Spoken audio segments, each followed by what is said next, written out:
When is a deer not a deer? My name is Jeremiah from Bigfoot Society, and I share legends, lore, cryptids, and more. You ever seen something in the woods that looks like a deer, but there's just something off about it? All y'all are out here trying to save this thing, and this is a not deer.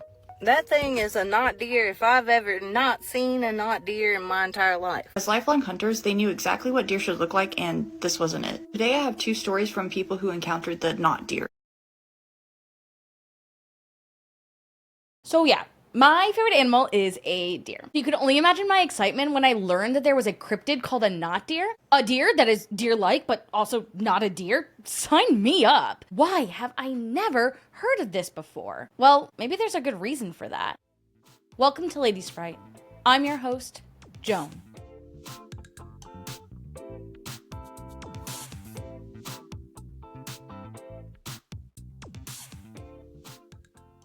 Some of you may have heard whisperings of this cryptid. Some of you may have no clue what I'm talking about. The not deer lives in the uncanny valley, but not really. Actually, most accounts of them come from Appalachian folklore, or at least they say they do. Appalachian. I'm sorry, I grew up in New Jersey and we would call it like the Appalachian Trail, but we're gonna try to stick with Appalachia as the pronunciation since that's how they say it in the southern US states where most of these stories come from. But I do want to apologize if I slip into the other pronunciation. I don't mean to. Anyway, back to what I was saying. Not deer are uncanny. If you were to look at them quickly or just not closely, they will look like a common white-tailed deer. However, upon closer inspection, you will see that they just look off. Appearance-wise, not deer have been described as having one or more abnormalities. One of the first things people seem to notice is some not deer have forward-facing eyes. Forward-facing eyes typically indicate a predator animal, since having limited side vision allows for the predator to be able to focus on their prey. Prey animals like deer have their eyes positioned on the side of their heads so that they have a larger range of view and are able to spot predators in more directions. Some accounts of not deer say they even have more eyes than just the standard two. Other characteristics just sound more unnerving than they do functional, like the eyes. There's a lot going on with their limbs. Sometimes they're too long, other times they are double jointed or bent the wrong direction. Not deer can have a barrel-like chest. They may also have cow-like heads or malformed antlers. They've also been described as moose-like in size, which, just to put that in perspective, the average white-tailed deer on the larger end of things are 7 feet in length and 350 pounds, while the average moose on the smaller side is 7 feet in length and 800 pounds. If their physical appearance doesn't give away that something is off, their behavior certainly will. Typically, for survival reasons, deer move fairly quietly through the woods. They avoid confrontation, often opting for flight rather than fight as a fear response. Deer have been described as aggressive. When spotted by a person, they are said to lock eyes on the witness. Their movement is stiff or robotic. For those who have heard them, not deer are said to scream in a way that sounds unnatural. Some of the most alarming behavior is them approaching people while only walking on their 2 back legs. Various accounts have claimed to be chased by the bipedal deer until it runs them up a tree. When it comes to what exactly is a not deer, there are several theories. The most prominent is that they are supernatural beings which come from the land, much like other bizarre creatures and spirits of the Appalachia. Most familiar is the creature described as a mimic, or a supernatural being which takes on the appearance and behavior of common creatures or people to lull their prey into a false sense of security. Another belief is they come from demons. Make sure to check demons off of your bingo card if that's what you had on there. Oh, and there is another theory that they are extraterrestrial and are an alien attempt of surveying us. I recently said in a live stream, one of my promises for this year is I would do an alien episode. I want to assure you, I'm not counting this one. I will do a topic which is aliens. I promise. Now let's get into the sightings of these cryptids. They have been seen all over the Appalachian mountain region. We're talking Virginia, Tennessee, North Carolina, Pennsylvania. There have even been reports of them outside the Appalachian region in places like Texas and Norway.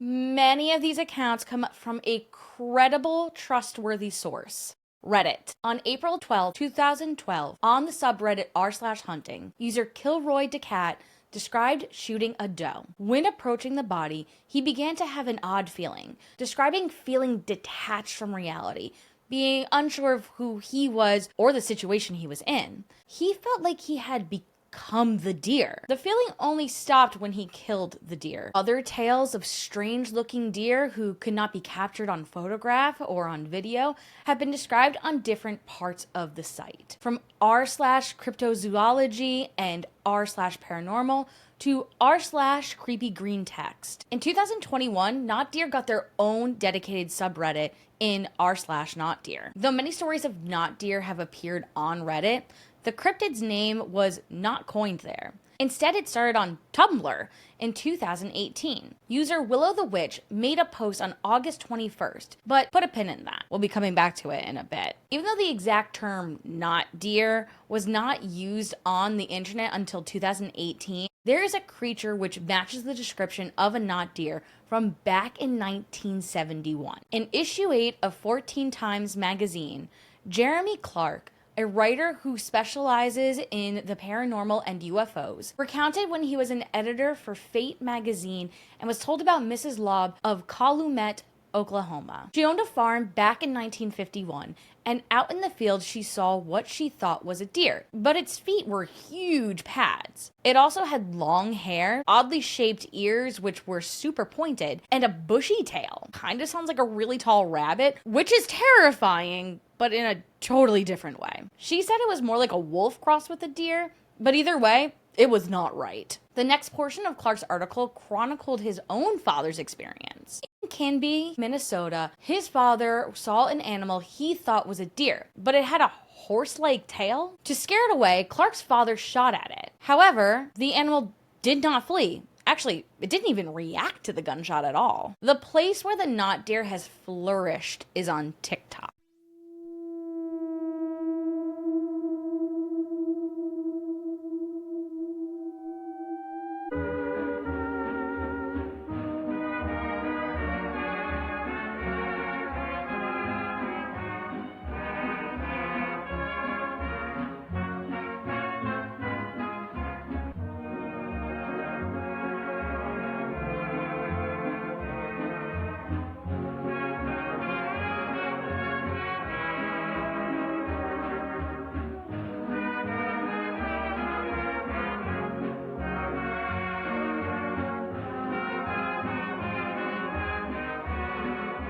There have been millions of views on TikToks of this exact subject. Back in 2021, the Skeptical Inquirer wrote an article about the phenomenon. At the time, many of the tales were not film or images of the creature. Instead, they were stories about the encounters with them. The earliest being from May 11th, 2020, from user at Oh That's Fantastic. Their video talks about them taking a hike near their grandparents' house when they see a doe. They stop to admire the doe, but also not to scare her off. That is when the doe makes eye contact with the user, and they notice that this deer is not right.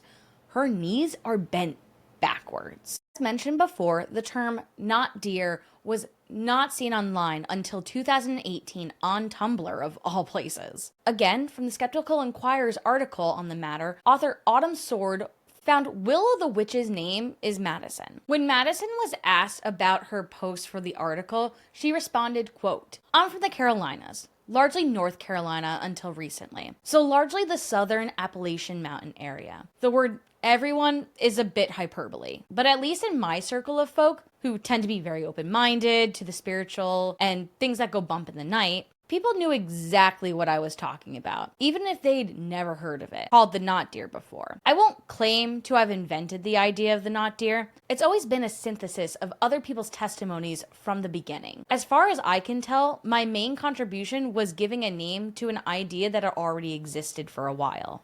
unquote. This may explain why the term was not known until 2018. It was used as a localized term to describe this cryptid. But from Madison's answer, it seems the cryptid itself was not uncommon for people to know about or have witnessed. Since not deer involve a common animal found in the wilderness, they feel inherently connected to nature. This might be why their lore is often associated with Native American beliefs. There have been suggestions that the not deer is akin to the East Coast Wendigo, which is an evil spirit who derives from a person who has eaten human flesh. The spirit then punishes the sin by making the person forever hungry. This belief comes from the Algonquin people of the Great Lakes region of the US and surrounding parts of Canada. Other people will say it reminds them of a skinwalker. Skinwalkers are complicated. There is a lot of debate whether even saying their name is okay. Their story is supposed to come from the Navajo people. However, from what I have seen in passing,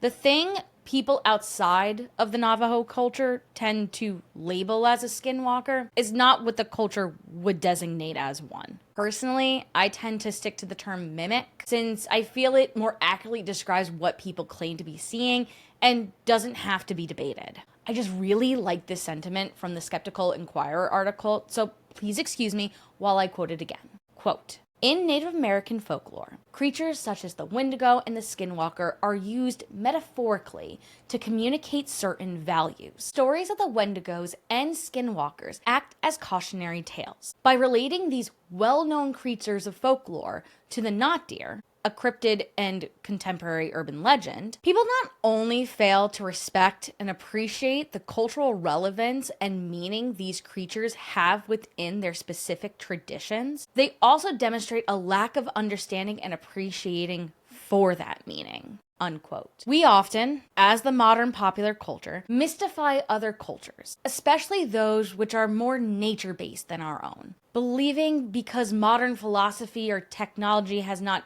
touch these cultures like ours, they must have a supernatural connection with nature. These cultures have often been oppressed and their beliefs tampered with by the ruling class. In literature, this is sometimes called the magical Negro trope. This is where a black side character comes to the aid of the white protagonist. They will offer words of wisdom to the protagonist and are seen as, quote, closer to the earth, unquote. Even though this is titled the magical Negro trope, it can really apply to any person of color or culture outside of the one in power. It may seem like an honor is being bestowed on them. However, these characters are often not given any background information and are just in service to the main character to move the plot along. It makes them seem different than human. We see a version of this in a less flattering light in the paranormal when it comes to the trope of an ancient Indian burial ground. In novels like The Shining or The Amityville Horror by Jay Anson, the belief is if a property is built over an Indian burial ground, the land will be cursed, and awful and often violent paranormal attacks will happen to any families living there. Funny enough, the families of these stories often happen to be of European descent. This trope is harmful in many ways I have mentioned previously about making a group of people and their traditions seem not human. It also makes native groups seem full of rage and wanting to take misguided revenge on an innocent family. It also makes all Native American practices seem the same. In the United States, there are 574 federally recognized tribes. They did not all share the same death rites, burial practices, or belief in what happens to their dead. There's a lot of folk belief which stems from the Appalachian region. The mountain range is around 2,000 miles and goes from Canada to Alabama. Based on its location and length, Appalachia is home to diverse wildlife and a migration path for many animals and humans alike. A folk culture developed from a combination of local tribe beliefs as well as beliefs brought over from Europe from Scottish and Irish immigrants. These groups would be considered hill people or hillbillies and were categorized as having superstitious beliefs and an odd way of doing things. However, there was a rise in interest in these beliefs recently. I'm sure you've all heard of the superstitions of Appalachia, like not whistling at night. Countless videos regarding the rules of Appalachia have been made. Appalachian folk horror seems to have become a trend during 2020. Honestly, it feels like a lot of paranormal and paranormal adjacent topics were popularized in 2020. I think one day I may want to look into if there was something about the pandemic that led people to be more spiritual, and if this has happened with other pandemics. Let me know if you'd like to see an episode on that. Anyway, back to what I was saying. Along with the rise of Appalachian horror in general, the not deer was right there with it. There was an uptick in the term not deer in Google searches in 2020 and 2021, specifically from users in West Virginia. The term is still a popular subject on TikTok to this day, with popular videos from 2025 still getting thousands of views. The tale has become popular enough to be given an entry into the SCP Foundation. A brief explanation of what the SCP Foundation is. SCP stands for Special Containment Procedure and is a collaborative fiction writing project started in 2008. The writings are written in a style of like a government report with redactions and everything. Not deer are classified as SCP-6448. Interestingly, the entry may have been directly inspired by the first Tumblr post, since it talks about a research site being in a redacted town in North Carolina, which, if we remember, was where Madison was from. Speaking of Madison, it should also be mentioned that back when she wrote her post, her local deer population actually had an illness spreading amongst them. Many deer in the area were dying from epizootic hemorrhagic disease, or EHD.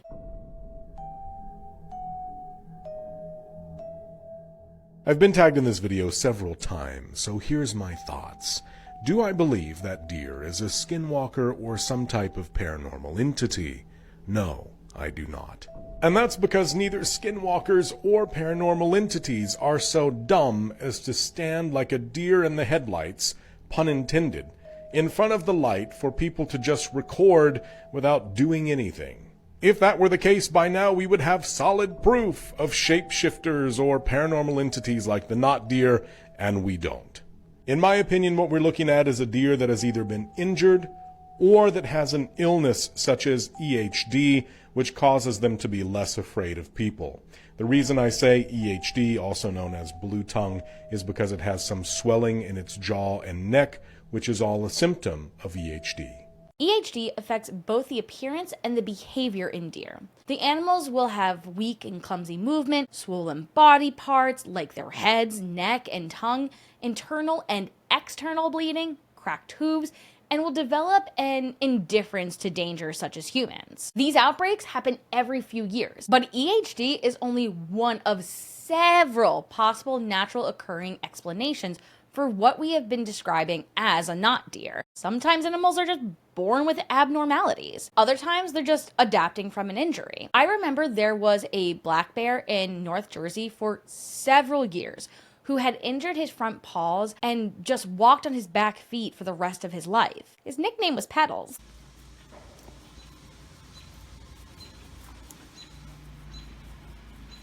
Sure, he was a strange sight to see, but he wasn't paranormal. Deer populations are also susceptible to certain illnesses. They can get a long-term infection in their sinus cavities, and it can result in bullwinkled deer, which is where they swell and develop a bulbous nose, making the deer look moose-like or cow-like in the face. There's also cryptorchid bucks, also known as cactus bucks. This is where the male deer may have had their reproductive organs injured, resulting in them not producing enough testosterone. This will lead to their antlers growing into strange shapes. The most common explanation for not deer given is chronic wasting disease, or CWD. This has also been called zombie deer syndrome, based on how it affects the deer. This disease deteriorates both the body and the mind of the animal. Deer infected will lose a significant amount of weight. They will become lethargic and isolate themselves from other deer while becoming less fearful of humans. They will act strangely by drooling excessively, grinding their teeth, or repeatedly walking in the same pattern, or show tremors and stumbling when they move. I wanted to address this comment specifically because CWD, which is an abbreviation for chronic wasting disease, is probably more terrifying than anything paranormal or cryptic you could possibly come up with for deer.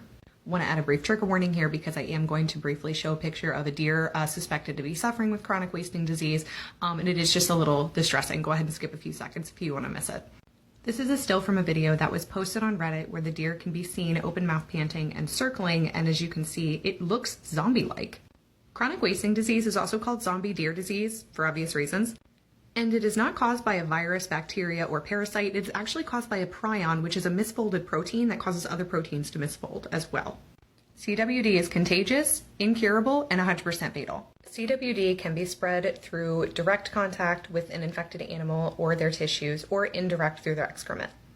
So if you happen across a deer displaying symptoms such as erratic behavior, loss of fear of humans, drooping head, excessive drooling, and looking emaciated, go ahead and make sure that you report to state authorities right away so that they can investigate for possible CWD and respond to the threat. The paranormal might be creepy, but sometimes the reality is even creepier. CWD is related to bovine spongiform encephalopathy.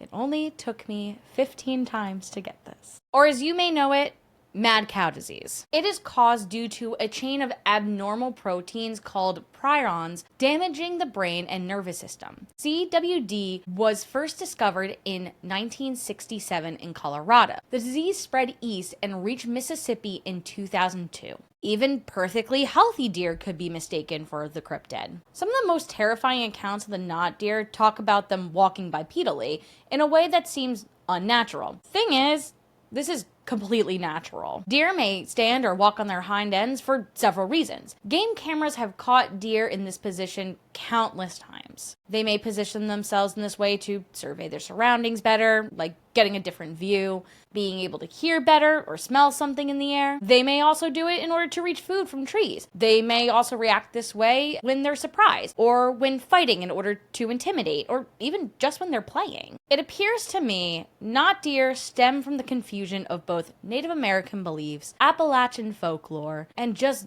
deer themselves. The cryptid is a very recent creation which tries to blend and garner authority from more established lore. I think not deer can be chopped up to mistaken identity, justified through narratives dressed up as ancient wisdom, when all it really is a trend. But what do I know?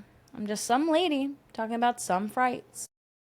Thank you so much for joining me. This is really exciting. I hope you like my little makeup look and it's not too weird.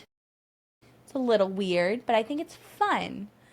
And yeah, I like deer a lot. So if you ever have a picture of deer you want to show me, I will happily accept all the offerings of deer. I really like it. And I don't have a lot going on right now. This should be coming out in February. I believe it's coming out after Valentine's Day. So if that is the case, I really hope you enjoyed the Galentine's Day live stream. I will say at the time when I'm filming this, that is one of the things I am most excited for. And I have to still make the game at this point. So I'm going to go do that very, very soon, probably after doing this. And yeah, I will say this was a little wonky of timing for this. I was actually working on another script, and it's not ready.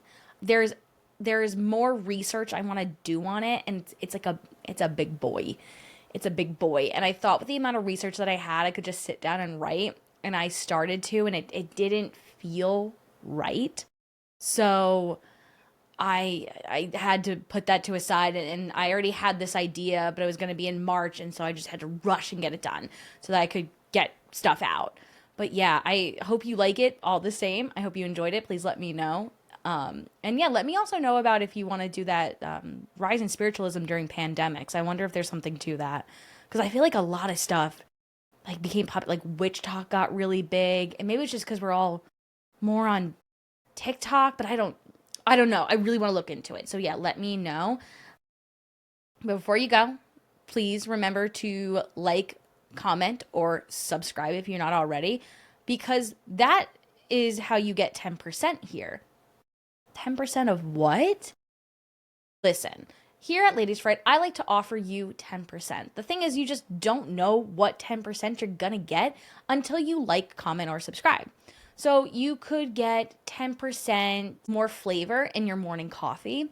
you could get 10% less likely to trip on your own shoelaces, or you could become 10% more deer. To me. But you will not know until you like, comment, or subscribe. Or if you do all three, it becomes 30% because it builds on itself. That being said, thank you for watching. Bye!